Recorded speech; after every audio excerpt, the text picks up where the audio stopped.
Okay, first off, obviously a lot of credit to that staff and those players. I thought they had a great game plan today. I thought they executed it well. I thought their players played with really good discipline too, and so hats off to them for another celebration up here for them again. Fortunately, we were part of it again. On to us. If you turn the ball over like we did, especially in the first half, we were fortunate to be ahead 7.5. Unusual to turn over 3 times to be in that situation. And then we didn't play with a lot of discipline today. 2 critical personal fouls, and you can't do that versus a good team on the road. So, if you don't run the ball and they're able to run it, even though our defense played pretty well for the most part, I thought we put them out there a lot with the lack of third down conversions, and you turn over the way we did. This is what happens. Were they giving you a different look up front in terms of Matt's time? You just didn't seem to have his normal amount of time. Yeah, like we talked about all week, that's a great front seven. Said that's one of the best front seven in the country, and they showed it today. And they've shown it in general. You go back to last year, and then almost all of them coming back, and with Scovey returning in there, they're even better than last year. They're going to give a lot of people a lot of problems, and today they did us. They did a great job, and really got after us. Without calling in there, or what turns into a pretty young offensive line versus a veteran defensive front. They did a really good job, and so we got to go back to work. It's an end of the world. We'll get back on the plane, go back to work, and get better. Get ready for a home conference game next week. Did they throw anything in the second half that was different that sort of stopped you? No, I think they did a really good job of executing. Almost all, on a bunch of the third downs, you're getting 2-man with 4-man rush. Even though it looks like they're kind of coming from everywhere because the 2 outside guys are standing up, and they did a really good job. It's a relentless front, and if you make the game one-dimensional, that's no secret in football. If you make the game one-dimensional like they did today, by stopping our run, we really just have the run at the end of the first half, the gift run there with 5 seconds left. If you take that out, we really didn't run. We didn't run the ball at all. When Silas was hurt, it surprised a lot of us that he would have even come back in the game. Did that affect him? And was he playing through a lot of injury? Did it affect him in the second half? Yeah, it was a unique situation to be in. Obviously with DJ not here, both tailbacks went out in the first half. And so we were scrambling around. Someone was playing tailback for us. Puts him at tailback, puts Jaleel at fullback, and fortunately both guys came back. We didn't know if they were going to come back at all, and especially the way that it looked like Silas's injury. So both kids battled back in there. Obviously, we're disappointed with Curtis's personal foul. After a 7-yard run on first down, getting some momentum and finally running the ball there, that was discouraging. But it was good both guys fought back out. Curtis came in and got x-rays and came back out. How much was Colin missed? Well, I think that's got nothing to do with Cyrus. I think anytime you have what I think is an All-American center who's been there a lot, been playing with Matt a lot, and this is a hard game. If there was a game on the schedule you'd pick not to have, that you wouldn't want to be missing your senior center, this is it. 1, because their nose is really good. 2, because of all the different fronts and all the calls that have to be made up there. I don't care who the backup was, you're going to miss it when you play this team. Has your frustration gotten to the point to where you're kind of perplexed on not being able to get the run game going?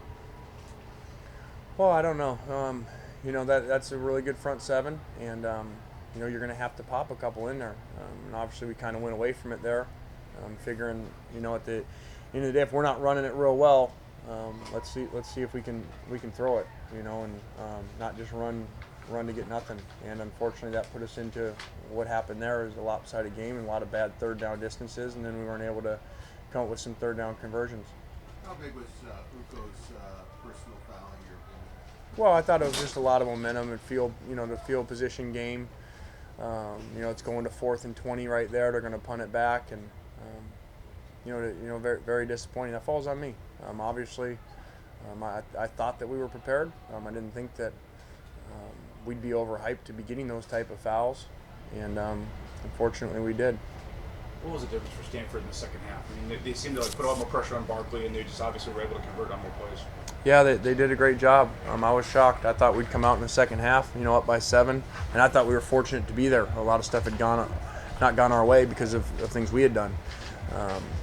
And so I thought we'd come out and start rolling, and fortunately we didn't. And once again, credit to a veteran group over there and a good staff. They had the ball for about 6 minutes in the fourth quarter. Was that fatigue or just another factor? Well, it's a great running team.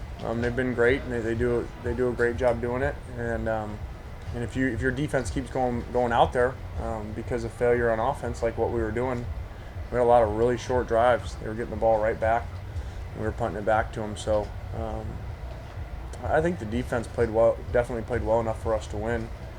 If you score 14 points, you're not winning very many games. Did you think anybody capable of holding you 14? Well, if you turn it over and if you turn it over 3 times in the first half and then you get sacked 5 times, I think in the game, that's going to happen. I'm surprised, but at the same time, I'm not, because I know what happened out there and why it happened. So we'll go back to work. Hopefully, we'll get a little more healthy too, and that's not an excuse. Hopefully we'll get more healthy and get some guys coming back here. There was a lot of talk, of course, Stanford was a good team because of Andrew Luck. And how good could they be with Josh Newman as a quarterback? I thought he played great today. A little off early, and he settled down and really made some big throws. And the 2 big runs, the 2 big scrambles, where we have him stopped on 3rd down and he makes big plays. He looked like a veteran out there and played really well.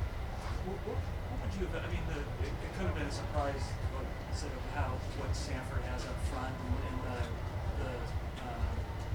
and all the movement that they had and dropping guys and sending linebackers. So what was the idea to try to neutralize that? Well, I think as far as they're, I'm sure that once they figured out that Coward was out, and you got a freshman who basically played 2 snaps, I think, at center. They were going to try to come after him and fluster him, move people around, and put a nose on him a lot, and and that happened in there. And so we were trying to get the ball outside, letting them come and get the ball outside, and we weren't very good at that. Okay, one last question for Coach. I got the players here. How would you describe the mood in the locker room after the game?